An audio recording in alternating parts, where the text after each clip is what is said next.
Cool. Hi, everyone. My name is Suraj.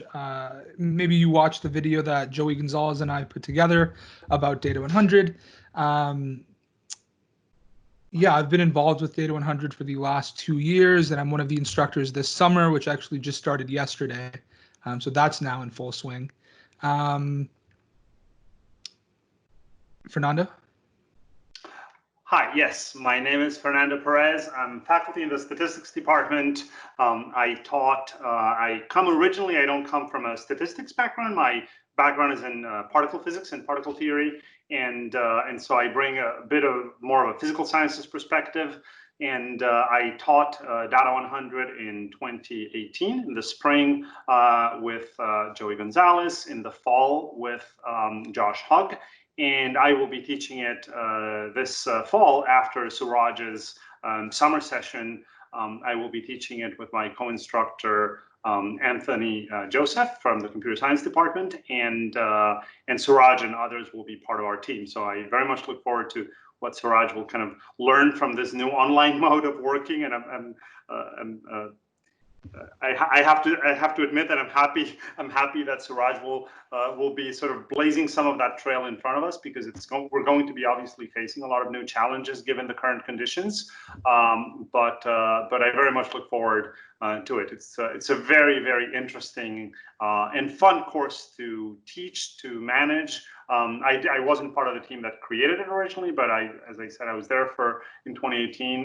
The course has evolved, but fundamentally, I think the core mission of the course remains the same. And I think it really is a very, very interesting sort of anchor in a data science curriculum. Yeah.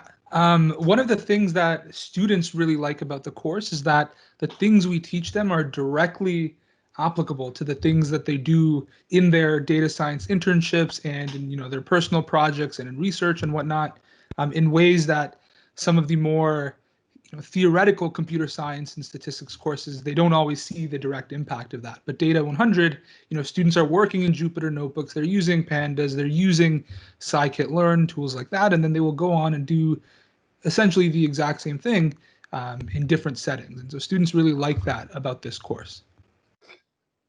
And that's one of the reasons that I have enjoyed teaching Data 100 so much. It's because it has this blend of both theoretical component of all of the tools that we teach students, in addition to actually teaching them useful tools. And even though there's obviously always it's always a complex pedagogical exercise to strike a good balance between theory and practice. I think the course has done a very good job of finding a good equilibrium between motivating what are the core ideas. I think we're probably evolving towards refining a little bit more the statistical formulation of those, and introducing maybe a slightly more nuanced statistical perspective. But the course, I think, overall has done a very good job of providing what is the theoretical context where these ideas exist, without and even providing some technical formalism, which can be a little bit challenging at times. Some of the more mathematical lectures tend to be somewhat challenging. But I think we've identified a good few points where those anchors are needed, and concepts like convexity, in concepts like bias and variance, that are really where it is important to sort of be able to be specific in the technical underpinnings of those ideas, without necessarily turning this into a theorem proving course, because we don't go that far. And then at the same time, take that all the way to, as Suraj was saying, the very, very practical and concrete use of a really realistic mix of tools. So students get acquainted with SQL, they get acquainted with pandas, they get acquainted with scikit-learn. These are real world tools, and they get to deal with them kind of in their full glory, which also means warts and all. Some of these tools have complicated APIs, and they can be finicky to use. We all have to Google stuff using them. We all have to go to Stack Overflow to answer some obscure question about pandas, and they do too. The students do too. We do make an effort, though, with various degrees of success, but I think we put a lot of effort into, even in the context of the computational tools, to give them the conceptual grounding, the big picture mental models of how and why these tools exist, that is very easy to lose. And I think that is a distinction between taking a course such as this one and simply going online, reading through a bunch of tutorials, and starting to basically hack your way through Kaggle competitions. There's obviously a lot of value to that, and that practice can be useful. But we do make an effort at providing the mental models of why and how these tools are built the way they're built, how they connect to other concepts, how they connect to both concepts in computation and in statistics, so that students have a lot more criteria for using them, for learning when a tool is appropriate or not, and for connecting between them, and for actually wading through those Stack Overflow posts, which may be necessary to learn exactly what the name of a parameter is, or what specific combination of method calls is used to accomplish task. But they're much more able to navigate through that if they have an actual mental model that is a level above. And that mental model is not always the first thing that you encounter in, say, online documentation and whatnot. So I think that is something that the course really makes an effort in connecting both those mental models and connecting that to even more fundamental concepts in statistical theory and computational theory. So, if folks have questions, we are welcome. I would much rather address questions from the audience than lecture on this. We have a whole semester to lecture, and could you talk briefly about the transition from Data 8 to Data 100, and like how does that go? How did the students like transfer from being Data 8 students to Data 100 students? Yeah. So interestingly enough, so we delivered a welcome survey to our students in 100 this summer, and we have 380 something students right now. And so Data 8 is a requirement for Data 100, but it's not strictly enforced as most things are in the prereq chain at Berkeley. Data 102 requiring Data 100 is one of the things that is strictly enforced, and I think Fernando can talk more about that. But Data 8 is not strictly required for 100. And the way I sort of explained it to students yesterday was, can you watch the sequel to a movie without having watched the original? You can do it, but there will be a lot of things in the sequel that don't make sense. And so it'll be on you to go fill in those gaps in your knowledge. And that's what we tell students coming into Data 100. You might not know what a hypothesis test is. You might not know what a histogram is. You might not know, what correlation is, things like that. And we are not going to teach those ideas from the ground up. But Data 8 has a fantastic online textbook that lays out all of these ideas that we point students to and say, hey, if you haven't taken Data 8 or you have and you need a refresher, go and look at these ideas. I think Matthew's question is for you, because I think that's referring to the changes that you alluded to in the video. Yeah, good question. So traditionally, the end of the semester is where big data typically would go, and to be quite transparent, the last few weeks in the semester is, typically pretty messy in terms of, we were just coming back from Thanksgiving or spring break or whatever, just had midterm 2, getting ready for the final, and whatever's in those last 2 weeks typically it hasn't been part of the curriculum is everything, through midterm 2 plus like a week or so. So those last 3-4 lectures have always been in flux. And, in recent semesters, we've just chosen not to do big data and instead, introduce ideas like random forests or clustering. Like clustering was new for fall 19. I think it was originally taught in the first offering in spring 17, I want to say. But it was just the particular instructor's decision to not include those ideas in fall 19, and yeah. I want to add something to that. I think at least in 2018, when we still had some of that, there is a very nasty logistical complication to those tools, because there's value. There's great value to, for example, bringing. We did in one of the 2018 semesters, we did a run of a project on Spark. But that was partly because basically Databricks offered to manage the complexity of spinning up Spark clusters for everybody. And so the course has complex logistics. It's logistics that Berkeley and an amazing team of folks at Berkeley have done a remarkable job in managing and controlling costs and controlling technical kind of issues around having Jupyter hubs available and that are scalable and that respond dynamically well for on the order of 1,200 students. But if on top of that, we want to give each of those students the ability to say, I am now going to run a very large scale data job that itself requires distributed computing tools. And so it is a job that now per student needs another, say, 10 nodes. And those 10 nodes need to access substantial amounts enough of data that it's actually kind of relevant and meaningful to process that.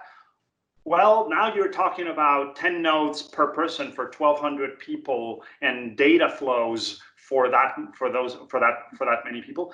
It really is complex and potentially expensive and brittle, and so I think that has also been a factor in that decision. There's still, yes, we're working in the cloud. Yes, the people who have spun up our infrastructure are absolutely incredible, and they've really done a remarkable job, and the tools are very good. But doing that at this scale is really challenging. I think if I was teaching Data 100 at a small liberal arts college with 15 upper div undergrads, I probably would figure out kind of a way of doing something like that, and I would probably spend actually some time getting them to spin them up and run it. It would be a fun learning exercise that would be very valuable. Doing that on the scale we have I honestly don't think it's really, at least it's not realistic with the kind of resources we have right now on a regular basis. And if it's the kind of thing where if it goes wrong, and something at that scale will go wrong, it's going to be really, really complicated to manage. So I think there's an element of that as well. So let me take a crack at that. I would say no.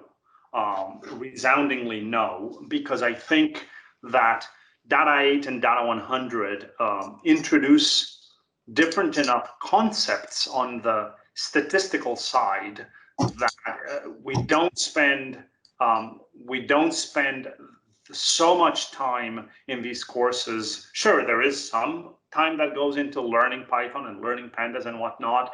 Now, if it's somebody who is such an expert at pandas and scikit-learn and stats models and the entire stack, well, then maybe by then they also know a good amount of the other concepts. And then, yes, you could imagine a course that covers a lot of that. But I suspect someone who has enough, so much Python and the data stack that they could combine these two courses in one semester is likely to also maybe know enough of those concepts as well to not even need the course in the first place. But I think the two courses introduce a substantial amount of what I would call sort of statistical intuition and data literacy, and sort of maturity around, and they try to kind of grow maturity around those ideas in the minds of the students, that it isn't something that is easily compressible. And honestly, some of that is about what I think of decanting those ideas in the minds of the students, repeatedly working with different data sets. Data 8 has some real world data, but it also does a little bit more with synthetic examples that are generated. Data 100 spends more time with messier real world data sets.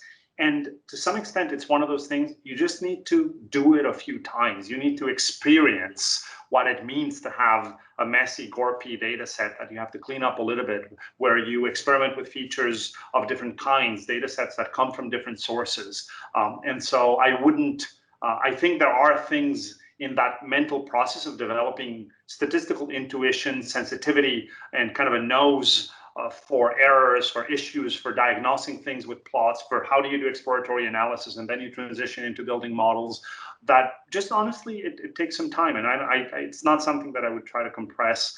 Sure, are there individuals who have just exactly the right mix of ideas that they could? I'm sure that exists.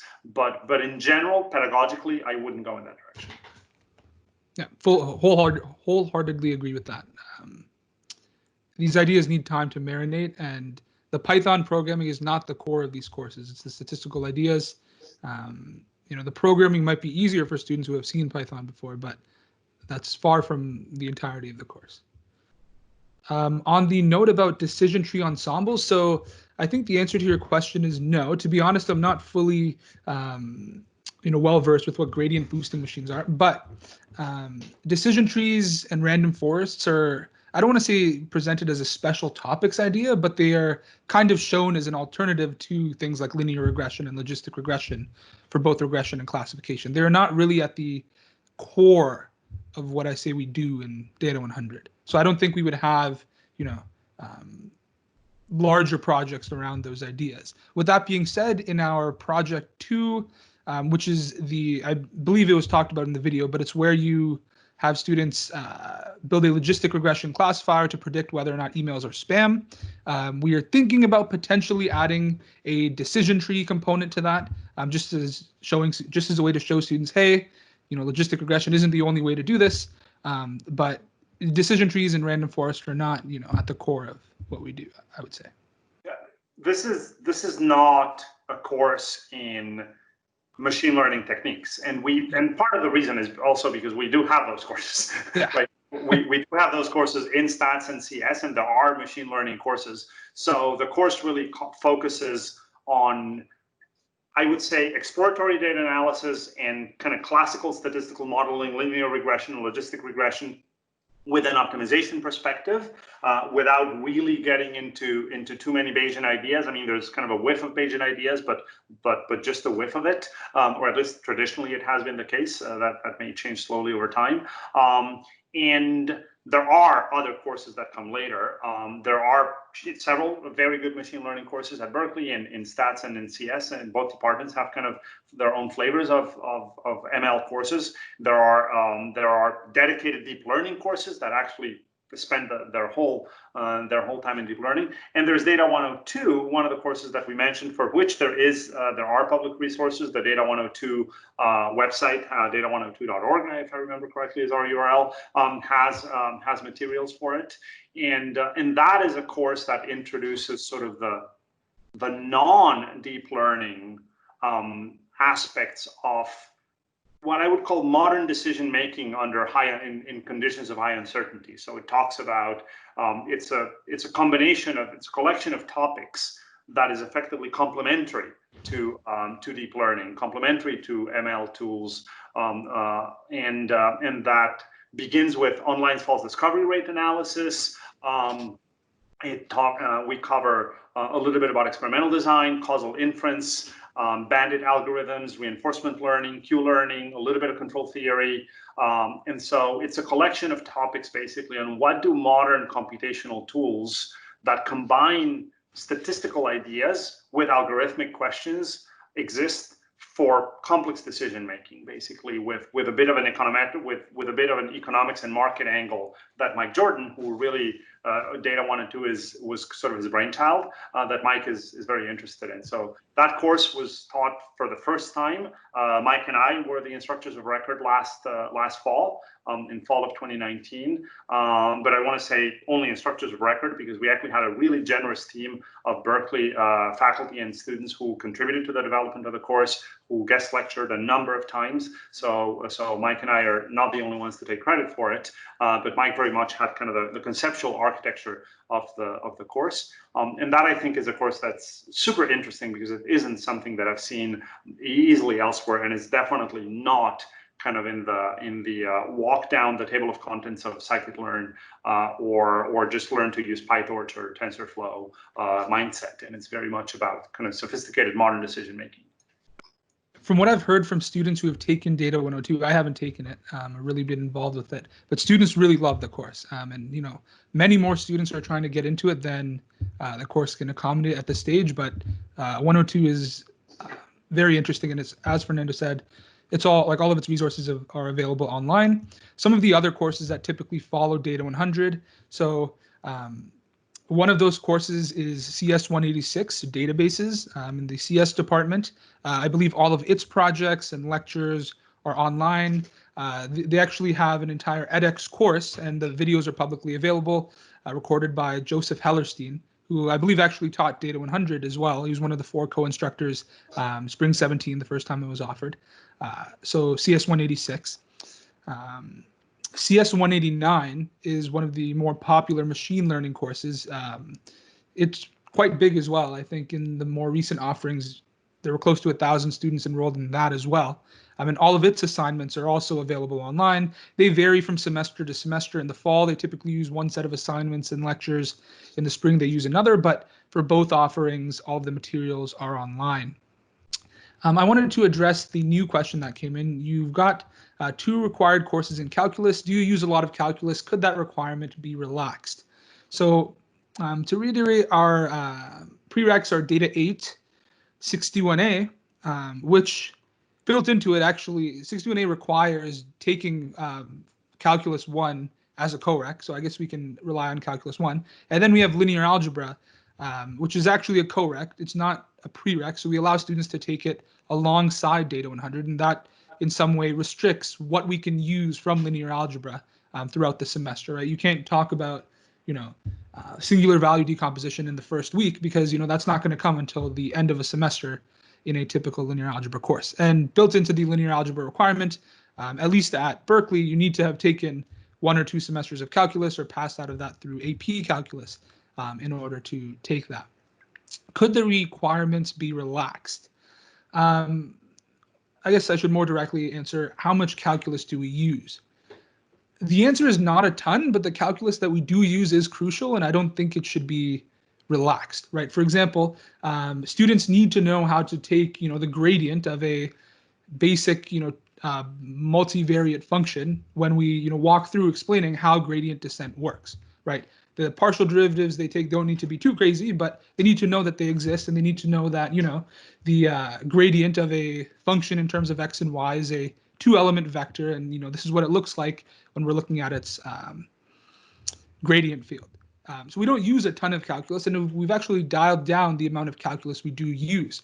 One instance of that is, through spring and summer 2019, we would show students how to derive the normal equations, right, like x transpose x inverse x transpose y, by taking, some matrix gradients. But since fall 19, that has been phased out for the most part, and we instead arrive at the normal equations by this geometric approach, by showing that, you want your predictions, you want your residuals to be orthogonal to the span of your design matrix. And so we use that approach, and that approach was already there before, but we sort of phased out the, manually taking the gradient by hand.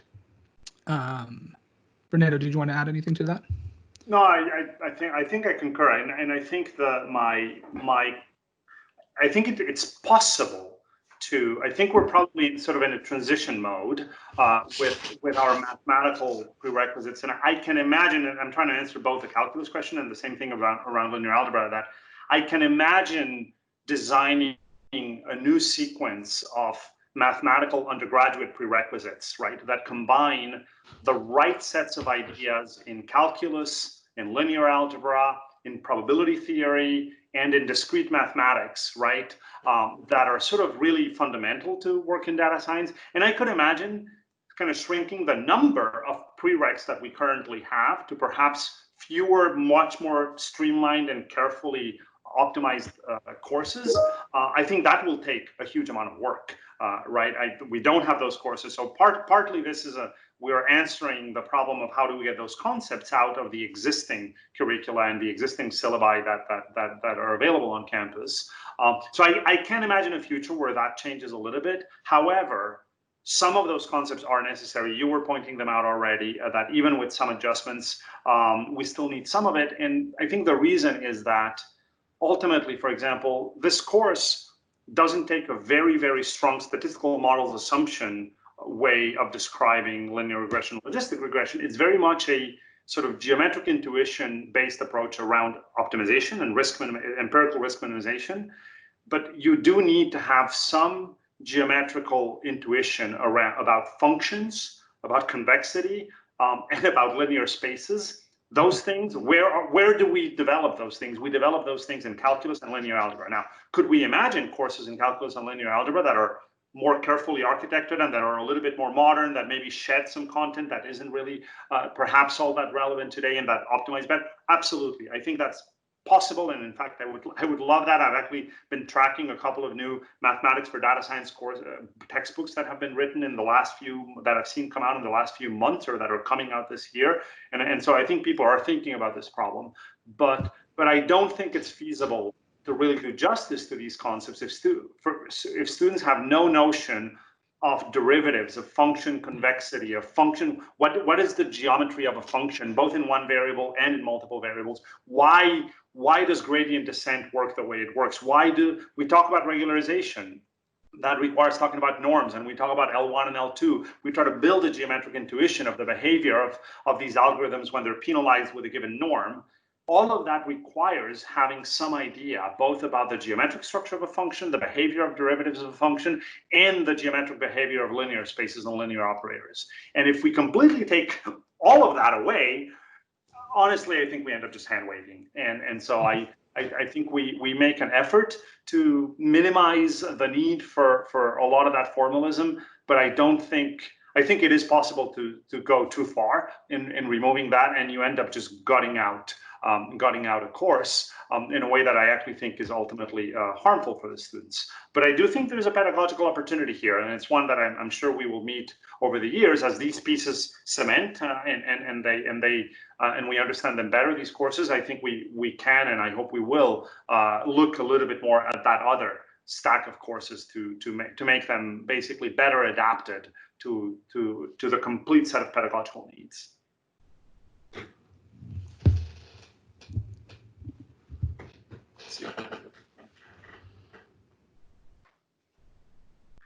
So I hope you still provide the mathematical methods to those who have the background for it, even though you may not emphasize it in the class.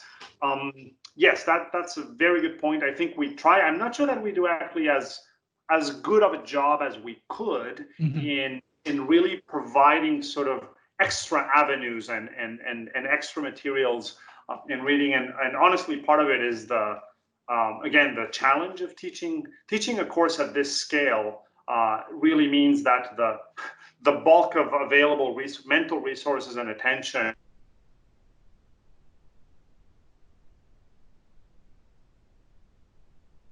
taken up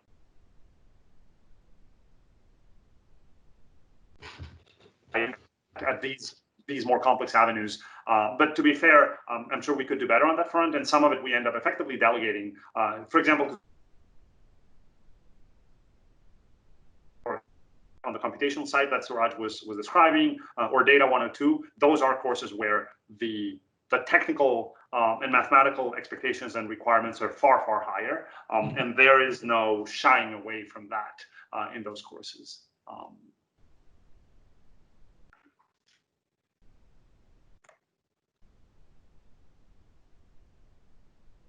I've been talking for a while, Suraj. Why don't you take this one, and I'll be happy to pitch in afterwards if I haven't read it yet, but I don't want to be the only one talking. Sure, sounds good. So you're speaking about how to think about data science problems. Joey, I believe, talked about the data science life cycle.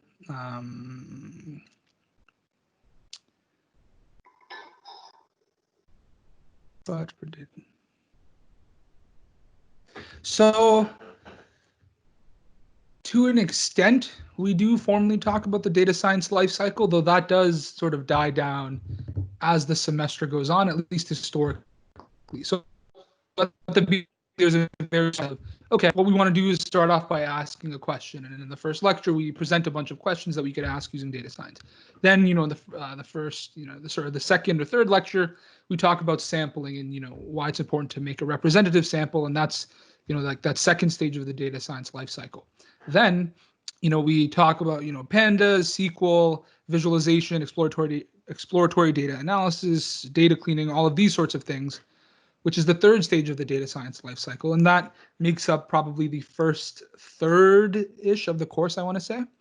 But the rest of the course is modeling, essentially. And so since we're sort of in that last stage of the data science life cycle, at least as we present it, for the entire second half, if not a little more of the course, the theme of the data science life cycle doesn't appear as frequently as it does in the first, little bit, because in the first little bit we're switching between all of these stages, but for the remainder of the course we're kind of in the same place the entire time.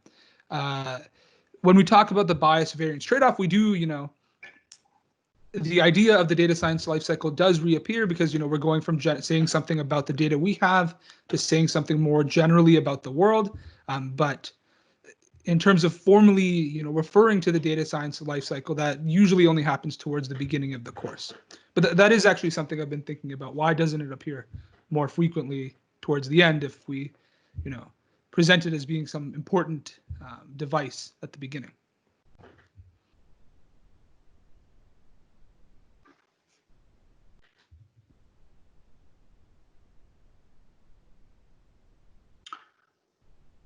That's a good question. So, yeah, that's a very good question. I think it's actually valuable. I think it's valuable in two ways. First of all, it's not a lot. It's a relatively lightweight part of the course, but I think it's valuable for a number of reasons. One of them is that we do spend a little bit of time describing what is a relational model, what are database schemas, how do relational engines kind of think about data, and I've been spending quite a bit of time lately sort of reading literature and talking to folks and looking with some Berkeley grad students at effectively what are data frames. And there's a very interesting paper actually from a group of Berkeley grad students and faculty, including Anthony Joseph and Joe Hellerstein, both of whom we've mentioned here. The lead author is Devin Peterson, a CS grad student, precisely looking sort of at what are data frame systems. And data frames, if you talk to computer scientists who come from the database world, they will often joke that effectively data frames are databases implemented poorly, and I'm obviously caricaturing here for the sake of effect, but that they're basically the data frame systems are databases implemented poorly by statisticians who didn't know database theory, right? And but in practice, we do use data frame systems a lot, and I think there's a very valuable complementary perspective in data frames, that data frames can be seen. This is not necessarily the only way to think about a data frame, but for me, it has been very valuable to connect kind of deeper with the statistical perspective, which is that we can think of data frames as a data frame to me, and maybe I'll use the word, a data frame is very much a tabular data structure where columns have names, and then observations, right, exist along the rows that have values in them, 1, 2, 3, etc. But importantly, these columns, right, these are features of the world, if you will. And these are samples from the world, or from a distribution. So there's fundamentally kind of a statistical assumption of there's a statistical model view of the world implicit in looking at a data frame, in the sense that it thinks of the world as something from which I can sample, and in principle, kind of this is the N of statisticians, which in principle we assume we can keep drawing, right? And we draw from a world described by these features. And so this features by samples view of the world is a very important one, statistically speaking. And it's very valuable when we bring students who come from a more of a CS background to force them to think this way, to get them to see this perspective of the world. But there's a complementary view, which is that there are implicit, especially if there's more than one table, there's ways of connecting data, there's ways of relating data to one another, and those are the concepts of the relational algebra. Those are the concepts of that database community has developed theoretically and practically for a long time. And so to me, the value of this isn't so much that they learn how to make a SQL query, even though that is useful and that is certainly valuable. And it's a very important practical skill in the real world, they will. And fortunately, that's a problem that scales very nicely because it's easy to teach real world SQL in Python with SQLite with an in-memory database, all the way up to, say, spinning up a large actual database nodes with a lot of data.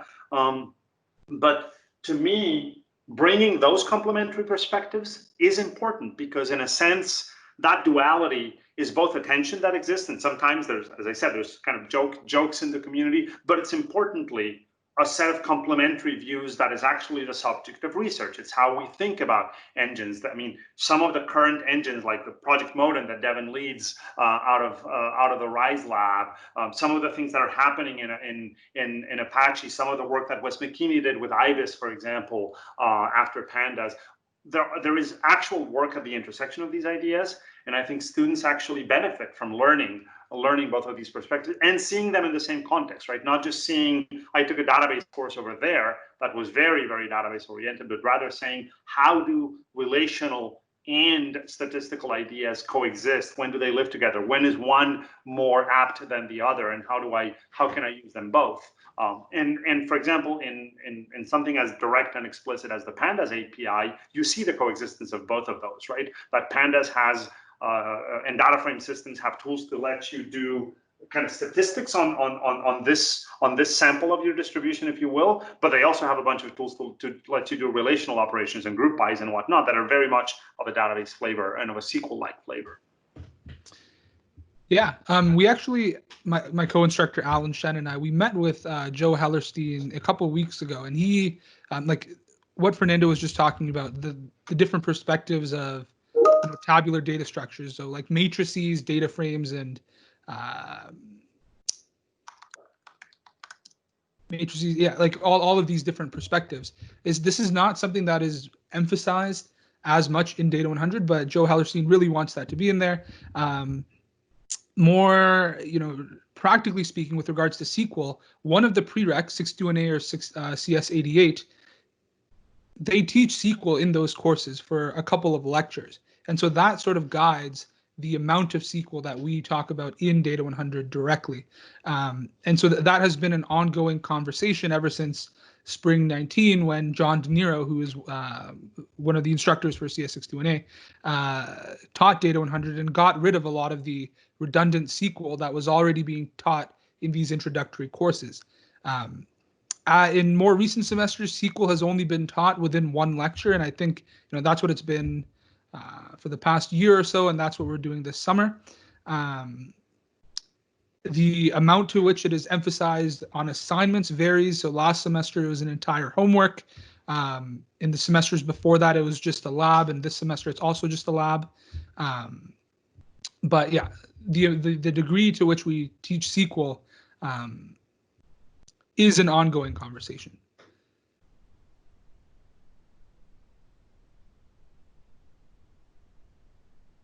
I believe you're muted. Sorry, I had muted myself because I was searching for the paper. People asked for a reference, and I just dropped a link to the archive, to the preprint. It's a recent paper, but I'm trying to answer Matthew's question about the horrors of pandas copy view and the endless ways to do the same thing. So there's two ways. One is I have a grad student thinking about this, and basically his dissertation project is reimagining APIs that are perhaps a little bit more orthogonal and composable for some of this thinking. And that's actually it was my student Andrew who led me to this paper, even though it's a paper by a bunch of friends. But I wasn't aware that they had written it down already. And Andrew Doe in the stats department is actually kind of thinking about these questions, because I think this is not a slight at all on pandas, none whatsoever. Pandas is an absolutely phenomenal contribution, and it has really made the modern data science ecosystem possible. So this is not at all a slight on it, but rather the fact that it was a tool that was built to address a lot of practical needs. And I think after the experience we have with it, it's worth taking a step back and thinking. And so we have folks like the authors of this paper and my student and others who are kind of trying to reimagine what those APIs could look like to be more orthogonal, easier to understand, to decompose, to kind of reason your way forward about how would I do this rather than finding somebody who figured it out on Stack Overflow. The other one is we do actually spend some time, and actually quite a bit of time, as I said, trying to give students a mental model so that they actually have a set of ideas. For example, this is how you think about it. And what is, for example, we spend a lot of time describing what is the output of a group by. If you do group by in pandas, you don't get a data frame. Most examples of group by that people will see tend to take them to the notion that it's kind of like a data frame because they do group by and then they do dot on the output of that straight up. Group by foo dot mean or dot max or dot apply, and we show them how to then apply a more complicated function. And so it sounds like, and then you do get an answer that looks like a data frame. So it seems like what you did was just data frame operations, but in fact it isn't.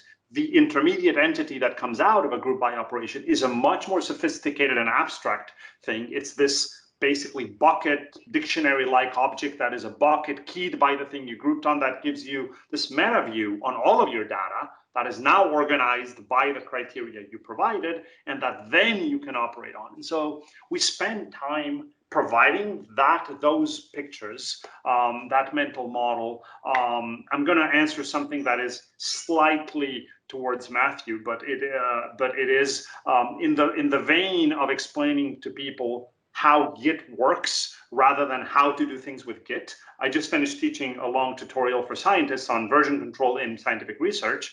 And so what I did was actually take a step back and using actually referring to some of Matthew's tutorial materials on what is the mental model of what a version control system like Git is trying to do. And by providing them the mental model of the operations that are happening on a graph, rather than the specifics of the error messages and the syntax and whatnot, students are capable and they learn how to do complex new operations or how to navigate questions, and then they can learn the specific syntax and Google something or figure out what an error message is saying because they have an abstract mental model. So these are, it's a hard problem, and what Matthew says is absolutely true, and I get tripped up all the time. We're trying to imagine new tools, but in the context of the course, we do actually try to spend time giving people the conceptual picture of what's happening underneath the tool so that they can reason themselves. I can address the core staff model question. So you know better than I on that. Much better. Yeah, so I mean, as we've sort of alluded to, the course is massive now. In the last few semesters, we've had over 1,000 students, and I think around 1,100 or 1,200 students finished the spring semester, which is quite remarkable. So the setup is typically like this. We have 2 faculty members during the semester. One comes from computer science, one comes from statistics. We then have a group of, in recent semesters, it's been around 25 to 30 GSIs or teaching assistants. GSI, I'm not sure if this was mentioned in an earlier semester or earlier session rather. The title is graduate student instructor, but the vast majority of them, I want to say like probably 75% of them are undergrad students, and that the fact that we hire undergrads as graduate student instructors, I believe, is unique to computer science and statistics, just because we have these ultra massive courses where the highest level of assistance, there just aren't enough graduate students to do it, and in many cases undergrad students are far more connected to how other students learn the material, and so there's a distinct advantage of having undergrads teach discussion sections and help write exams and create assignments and all of that sort of thing. Now, of those graduate student instructors, roughly 2/3 of them, their primary role is teaching. So, their appointment will be for 8 hours a week, and that might look like an hour of week staff meeting, an hour of office hour of lab, an hour of discussion, and the remaining, and helping perhaps review assignments or beta test exams, or more infrequent things like grading exams. The remaining third of our GSIs spend their time helping make sure the course runs on the back end. So, we have folks dedicated to making sure the autograder works properly. We have people dedicated to making sure that students with DSP, which is, I believe, disabled students program, those students are their accommodations are being handled, and people making sure that the exams are actually getting written and the content is being released, that sort of thing. And because we have so many students that we're dealing with, we need people dedicated to these other tasks in addition to teaching. In addition to having roughly 30 graduate student instructors, we also have a group of tutors or readers who help grade the manual portions of homework, or the written portions of homeworks and projects, right? So labs are entirely auto-graded. Homeworks and projects have both an auto-grader component and a written component that is manually graded. And we also have academic interns who help in lab sections and office hours. The academic intern is not a paid position. They work for course credit as sort of like a stepping stone to becoming a tutor, reader, or GSI. So there are a lot of different roles in which someone can be involved with helping teach Data 100, but all of them are necessary, and they're what make this operation possible.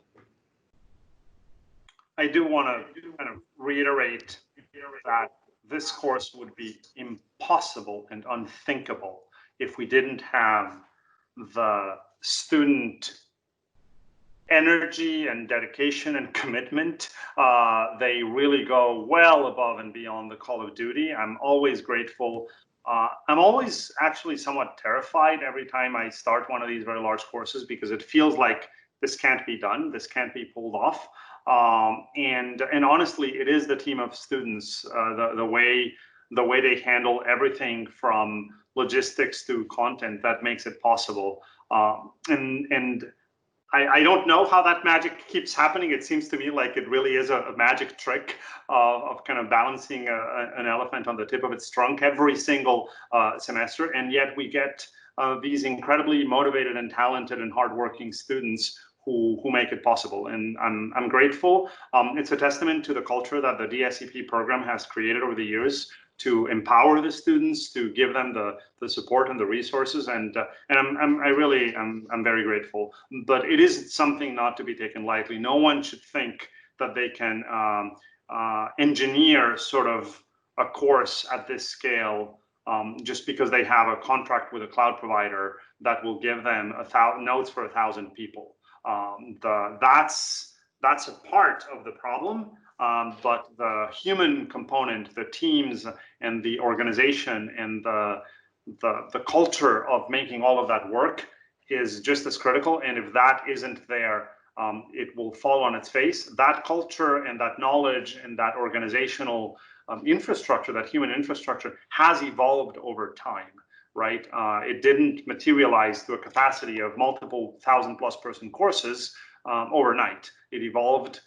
Every one of these courses began its life much smaller and has grown gradually, and on the back of an existing culture and infrastructure for very large courses in CS that already existed, and that also took its own time to develop. So it's worth kind of warning to people that as wonderful as this is, it's not something that materializes overnight, and it isn't something that you can materialize even if you have money, right? You can't materialize this overnight even if you have resources. So it is important to do it diligently and deliberately, and folks like, Suraj has firsthand experience being part of these teams and managing them, and folks like Eric and Catherine Carson and others in the division at Berkeley and CDSS have been the ones who engineered a lot of that, and they can speak to it much better than me. But at least I want to both credit them, acknowledge and thank them, and flag the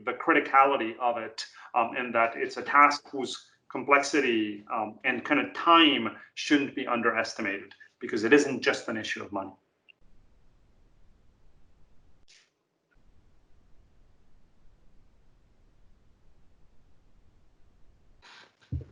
So we have a few minutes. There's a question that hasn't come up, but that I think is worth mentioning. At least it's high on my mind, and it's the fact that, and I'll be the first to admit that we don't do as good of a job on this topic as we should, but we first of all, we try, and we've worked with teams and in CDSS at Berkeley. Folks like Catherine Carson and others have led an effort to really develop courses and a theoretical foundation and teams who work with the other data science courses to include the human context and ethics aspect of data science. And I think that is it's important to flag it right now, because it's not something that I want to ever relegate to a second-class citizen status. There's multiple debates today happening in society where the role of data and the role of data scientists themselves is at the forefront of these debates about justice, about society, about the role of algorithms, about bias, about racism. And it is something that Data 8 and Data 100 do address. They probably don't address it perfectly or sufficiently, but it is something that that these courses do address, and for which in the data science major there are courses that are devoted to that topic in its entirety. Those are courses that are mandatory. I will let I mean, others are more qualified, as I said, are much more qualified than I am to speak about them, but it isn't something that we can have our students ignore today.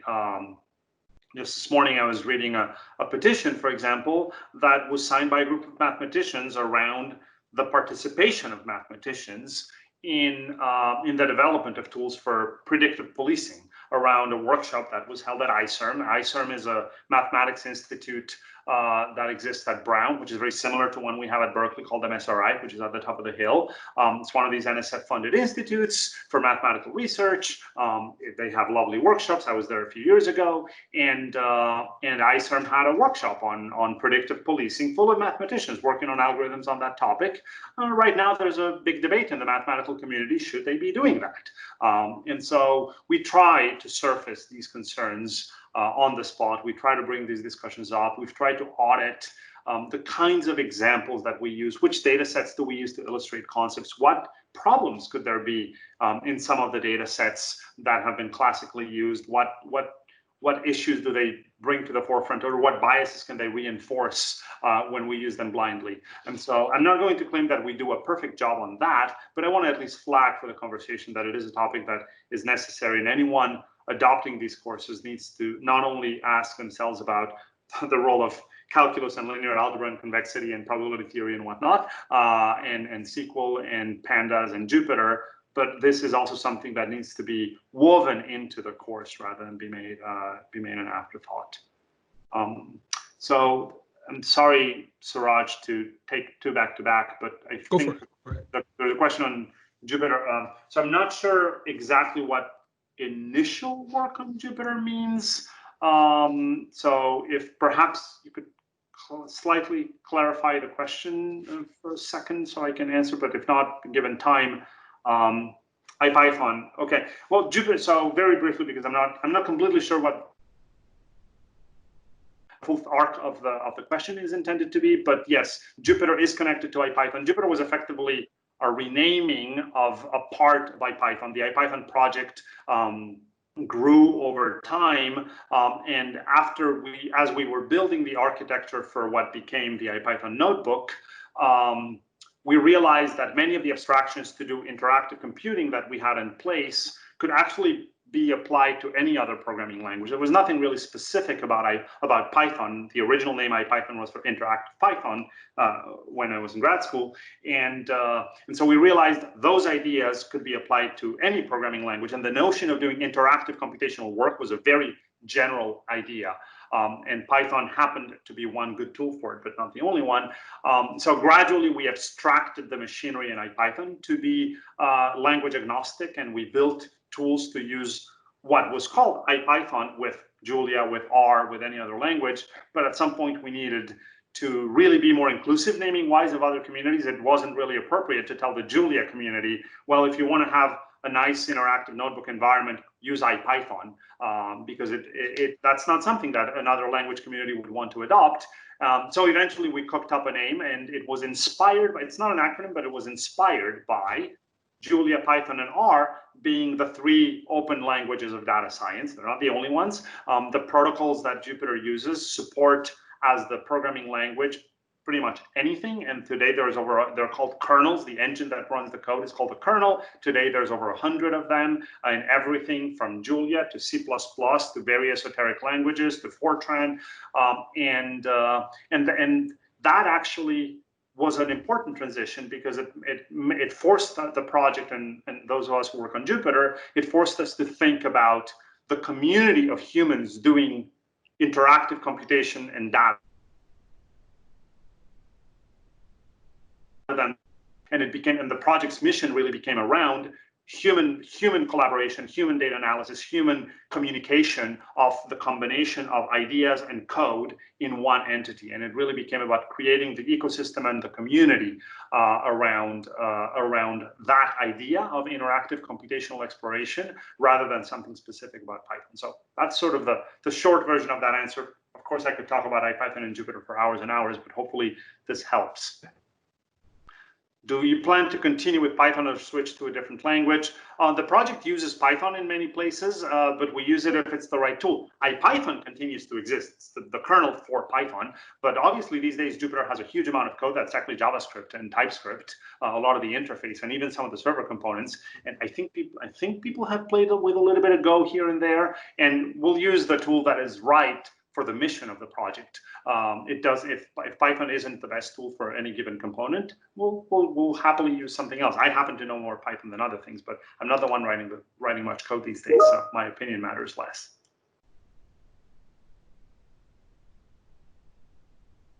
Okay, so it seems like we're wrapping up. Eric has to go. So, I thought the question was about Jupyter. And data 8 and data 100 for now are in Python, and I don't see necessarily that changing, at least not in the short-term future. Who knows what will happen in the long term, but I think we're well served by Python right now for the courses, I think. Thank you, everyone. Suraj, thank you. Thanks for joining me in this. It's a pleasure, and thanks for everything you've been doing, and good luck this summer with the course. Appreciate it. Thank you. Bye. Cool. Take care, everyone. We hope this was useful. And thank you, Eric, and the CDSS team for hosting us.